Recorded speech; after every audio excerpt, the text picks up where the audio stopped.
안녕하십니까. 영상게임 콘텐츠과 이중호 교수입니다. 2021년 크라우드 소싱 플랫폼 기반의 산학협력 활성화 프로그램으로 응급처치 교육용 AR 앱 개발에 대해서 발표드리겠습니다. 먼저 프로젝트 개요입니다. 제목은 응급처치 교육용 AR 앱입니다. 산업체, 학교기업, 학생, 교수 이렇게 5명이 참여를 했습니다. 제작 기간은 2021년 8월부터 5개월간에 거쳐서 제작을 했습니다. 특징적인 부분은 AR 기능을 추가해서 응급처치 콘텐츠의 교육의 효율성을 도모했다는 부분입니다. 그리고 기대 효과로는 사회적 안전망 구축에 기여할 것이라고 기대하고 있습니다. 제작 배경에 대해서 말씀드리겠습니다.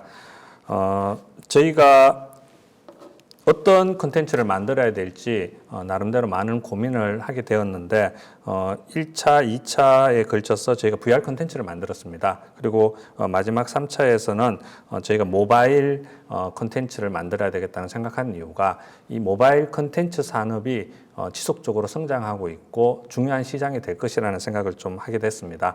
오른쪽 표에 보시면은 연평균 성장률이 29%에 달하고 전 세계 시장 규모가 700조, 국내 시장 규모도 35조에 달합니다.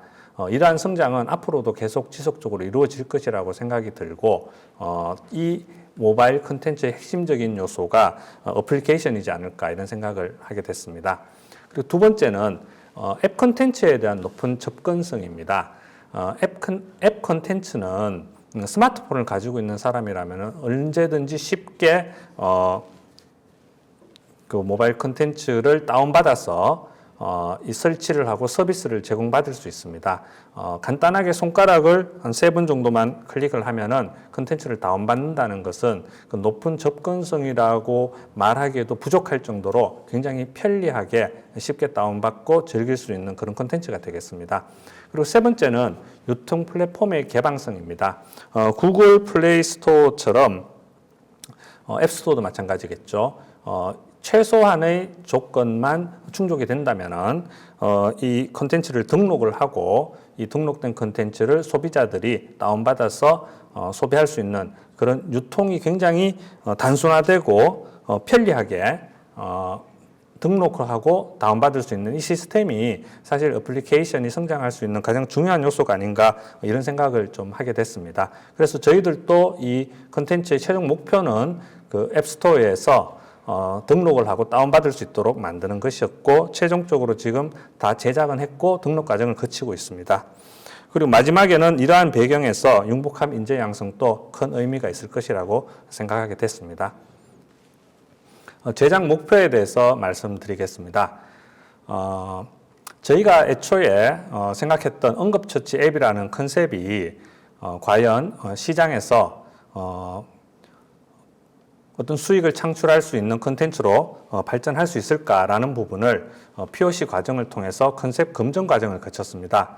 그리고 최종 목표로 MVP, 즉 최소 실행 제품으로서 저희가 이 앱 콘텐츠를 제작해서 결과물을 검증하는 과정까지가 저희 목표였습니다. 그래서 그 과정에서 필요성을 증명하고 문제점을 파악하고 피드백을 반영하고 어떤 기술들이 필요한가를 검증하고 도출하는 그런 과정들을 거쳤고 최종적으로 미니멈 프로덕션을 제작하게 되었습니다. 앱과 증강현실인 AR을 저희가 결합하는 컨텐츠를 이번에 만들었습니다. 일반적인 앱의 어떤 특징 부분과 AR의 특징을 결합한 컨텐츠인데 일반적인 앱은 어떤 평면적인 시각적인 관계를 보고 있다면은 입체적인 형태의 AR은 훨씬 더 장점을 가지고 있다고 생각이 됩니다. 그리고 사용자의 입장에서 봤을 때도 수동적으로 페이지를 넘기는 형태보다는 카메라를 들고 적극적으로 이동을 할 수 있는 그런 형태의 컨텐츠가 AR 컨텐츠입니다.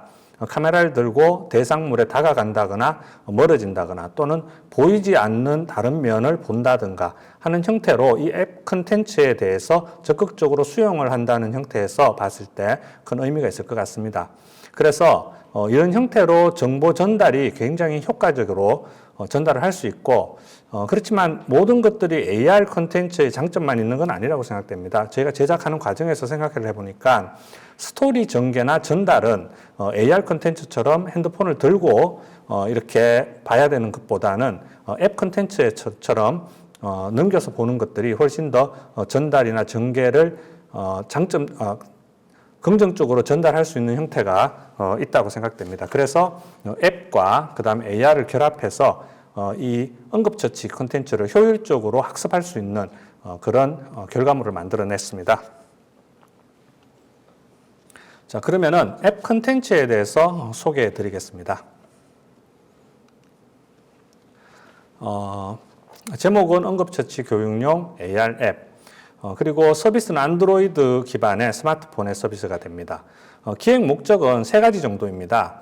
응급 상황에 처해졌을 때 이 앱에서 제공하는 응급 상황의 지침에 따라서 이 응급 상황을 해결하는 것이 목적입니다. 그리고 3번째는 AR 기능을 효과적으로 활용해서 응급처치에 필요한 학습을 극대화시키는 그런 부분의 목적을 가지고 있습니다. 그래서 주요 기능에서도 학습 기능, 그리고 응급 상황 기능, 그리고 AR 기능 이 3가지로 나누어져 있습니다.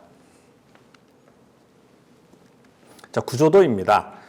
메인 메뉴가 있고 이 메인 메뉴에서 바로 119 신고가 이루어질 수 있습니다. 그 다음에 크게 2가지 탭으로 나누어집니다. 학습 탭과 응급 탭입니다. 학습 탭에서는 하인리법과 심폐소생술에 대해서 학습을 하도록 되어 있고 이 하인리법에서 AR, 심폐소생술에서 AR 기능이 추가가 되어 있습니다. 응급 탭은 응급 상황에서 따라하는 어떤 그런 내용들로 만들어져 있습니다. 보시는 것은 아이콘들과 버튼들입니다. 이렇게 다양한 형태의 아이콘을 디자인하고 제작해서 UI에서 기능을 할 수 있도록 제작을 했습니다. 지금 보시는 것은 학습 이미지입니다. 이 응급 상황에서의 다양한 동작과 자세를 효율적으로 전달하기 위해서 이런 이미지들이 필요한데 우리가 모델을 요청해서 사진을 찍을 수는 없는 상황이기 때문에 3D 그래픽으로 더미 캐릭터를 제작하고 이 더미 캐릭터의 다양한 자세를 만들어서 이렇게 학습 이미지를 제작을 했습니다. 이러한 여러 가지 작업의 결과로 보시는 것 같은 UI 디자인이 완성이 되었습니다. 그리고 학습 내용들입니다. 하인리법, 그리고 심폐소생술 이런 부분들이 있고요. 그 다음에 응급 상황에서 따라할 수 있는 그런 응급 내용들은 간략하고 단순하게 요점만 기재를 하였습니다. 그리고 부가 기능에 대해서 좀 설명을 드리겠습니다. 앞서 말씀드린 것처럼 119 신고가 메인 화면에서 바로 갈 수 있도록 되어 있고 GPS 활용을 탑재를 시켜서 신고를 했을 때 자동적으로 구글 지도로 위치 전송이 이루어집니다. 그리고 3번째는 개인정보를 입력할 수 있습니다. 이 개인정보라는 것은 본인의 거주지가 어디다 또는 본인이 가지고 있는 기저질환이 어떤 것들이 있다라는 것을 미리 기재를 해놓으면 입력을 시켜놓으면 신고를 했을 때 자동으로 전송이 되도록 그렇게 만들었습니다. 그 다음에 심폐소생술 박자를 제공합니다. 그리고 마지막으로는 학습을 한 후 퀴즈를 통해서 본인이 얼마나 공부를 했는지 채점할 수 있는 그런 기능을 갖추고 있습니다. 그 다음에 AR 제작 과정을 간단하게 살펴보겠습니다. 사실 AR 제작 과정이 없었다면은 제작 기간이 훨씬 단축되었겠지만은 AR이 이 프로젝트에서는 중요한 역할을 했기 때문에 시간을 좀 많이 들여서 이 과정들을 완수를 했습니다. 먼저 캐릭터 디자인을 하고요. 그 다음에 캐릭터 모델링을 하고 이 캐릭터들에게 리깅을 해서 애니메이션을 제작을 했습니다. 그리고 이 애니메이션 데이터 값을 유니티를 통해서 프로그래밍해서 최종 결과물로 도출을 했습니다. 그러면은 앱 시연 영상을 보시겠습니다.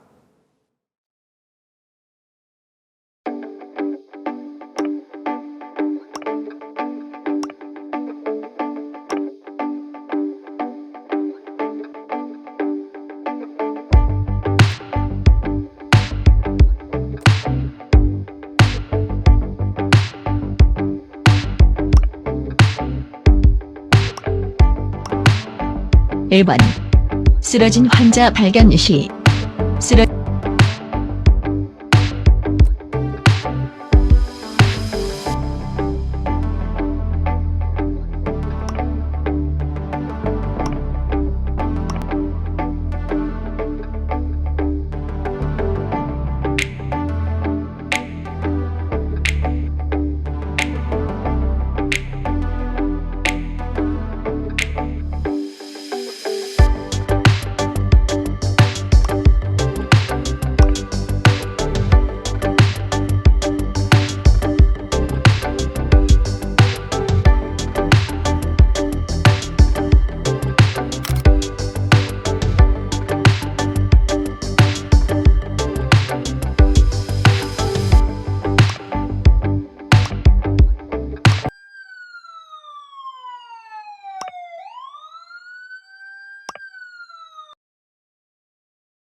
자, 앞서 보신 영상은 미니멈 제품으로 기능적인 부분들에 많은 부분들이 좀 포함이 되어 있어서 완성된 영상이라고 생각해 주시면 되겠습니다. 그리고 이러한 앱 제작의 성과에 대해서 한번 이야기를 해보겠습니다. 한 5개월 정도 학생들과 산업체의 도움을 받아서 제작하는 과정에서 나름대로 많은 성과가 있었다고 생각이 듭니다. 물론 이것을 앱스토어에 등록하고 어떤 반응이 있었던가라는 부분은 또 하나의 성과가 될 수 있겠지만은 학생들과 그동안 이 컨텐츠를 같이 제작하면서 나름대로 느낀 부분들에 대해서 말씀드리겠습니다. 첫 번째, 이거는 이제 참여했던 학생이 직접적으로 이야기했던 부분인데, 우리가 항상 이 어플리케이션을 스마트폰으로 다운받아서 이것을 서비스를 활용하는 어떤 수요자의 입장에서만 있었는데, 이 과정을 통해서 본인이 제작을 할 수가 있구나라는 것을 인지를 하게 되었다는 부분입니다. 그래서 수요자의 입장에서 제작자의 입장으로 인식을 하게 된 부분이 하나의 성과라고 이야기할 수 있겠습니다. 본인이 원하는 것은 언제든지 만들 수 있다라는 마음가짐이 된 거죠. 그리고 두 번째는 높은 접근성입니다. 앞서서 접근성은 수요자에 대한 이야기였었습니다. 쉽게 다운받아서 설치할 수 있다는 높은 접근성의 이야기였는데, 여기에서 말하는 접근성이라는 것은 제작자의 입장에서 역시 높은 접근성을 가지고 있습니다. 이 콘텐츠 같은 경우에는 2D 디자인 부분, 그 다음에 3D 디자인 부분, 그 다음에 프로그래밍 부분, 이렇게 크게 세 가지로 나누어져 있습니다. 이 능력을 가지고 있는 세 사람이 모이면은 한 팀을 가지고 어느 정도 원하는 형태의 애플리케이션을 제작할 수 있다는 부분에서 높은 접근성을 가지고 있다는 것이고, 또 프로그램들이 굉장히 성능이 향상되어서 많은 서비스들을 제공하고 있습니다. 그래서 어느 정도 지식만 가지고 있다면 어렵지 않게 원하는 앱을 만들 수 있다는 그런 결과를 나름대로 생각을 하게 됐습니다. 그리고 세 번째는 융복합 교육의 결과물이라고 할 수 있습니다. 저희가 3년 동안 융복합 과정을 통해서 학생들을 교육하고 배출을 했는데, 이 마지막 3년 차에 나름대로 의미 있는 모든 내용들이 종합적으로 포함되어 있는 앱 결과물을 만들어냈다는 데 대해서 나름 의미 있게 생각을 하고 있습니다. 그리고 네 번째는 다양한 확장성입니다. 저희가 제일 처음에 기획을 할 때 어떤 기능들이 탑재가 되어야 될까 많이 고민을 했었는데 AR 기능이 반드시 들어가야 되겠다. 그리고 AR 기능에서 이번에는 캐릭터를 들어갔습니다. 응급처치를 하기 위한 자세, 동작 이런 것들을 보여주기 위해서 3D 캐릭터를 만들고 AR로 활성화시켰는데 이 캐릭터가 아닌 그 어떤 3D 가상 공간이 이 앱에 탑재가 된다면은 이것은 메타버스가 될 수도 있고 그다음에 VR 공간이 될 수 있습니다. 그래서 이렇게 확장성이 있다는 부분에 대해서도 큰 의미가 있는 부분인 것 같습니다. 그리고 마지막으로 제 개인적으로 또 이제 이 과정을 통해서 어떻게 교수법을 해야 되겠다라는 생각을 좀 많이 하게 됐습니다. 첫 번째, 일반적으로 우리가 교육과 학습을 통해서 학생들에게 기초 지식을 전달을 합니다. 그리고 직무 능력도 교육을 하고 심화 능력도 교육을 해서 이 컨텐츠를 제작할 수 있는 기본적인 지식들을 전달하는 과정이 첫 번째 단계라고 하면은 두 번째 단계에서는 제작과 실습이 위주가 되는 것 같습니다. PBL 수업을 통해서 프로젝트를 직접 참여하고 컨텐츠를 제작하고 또는 산업체와 협업을 해서 결과물을 만들어내는 것이죠. 지금까지는 요런 정도에서 머물렀던 것 같아요. 그런데 이번 앱 콘텐츠를 제작하면서 크게 느낀 것은 그 다음 단계인 유통과 마케팅 부분에서도 우리가 접근을 해야 되겠다라는 생각을 좀 하게 됐습니다. 예를 들어서 애플리케이션을 구글 플레이 스토어에서 등록을 해서 이것을 유통을 시키고 어떤 반응을 받을 수 있는지 어떻게 시장에서 반응을 하고 있는지라는 것들이 굉장히 중요한 학습의 동기가 되지 않을까 이런 생각을 하게 됐습니다. 이렇게 수요자들에게 이 애플리케이션 콘텐츠가 직접적으로 수요되면서 어떠한 결과를 가지고 오는지를 제작자가 즉 학생이 되겠죠. 느낄 수 있다는 것이 하나의 마지막 사이클이 되지 않는가 이런 생각을 좀 하게 됐습니다. 그래서 1단계 교육, 학습, 2단계 제작, 실습, 그다음에 3단계 유통, 마케팅까지의 전체 과정을 한 사이클로서 공부를 하는 것이 학생들에게 큰 도움이 되지 않을까 이런 생각을 좀 하게 됐습니다. 저희가 3년 동안 이 사업에 참여해서 3개의 컨텐츠를 만들었습니다. 1차년과 2차년에는 VR 컨텐츠를 만들었고 3차년도에는 그 AR이 결합된 앱 애플리케이션을 만들었습니다. 이 세 번째 이 과제가 굉장히 나름대로 의미가 있었습니다.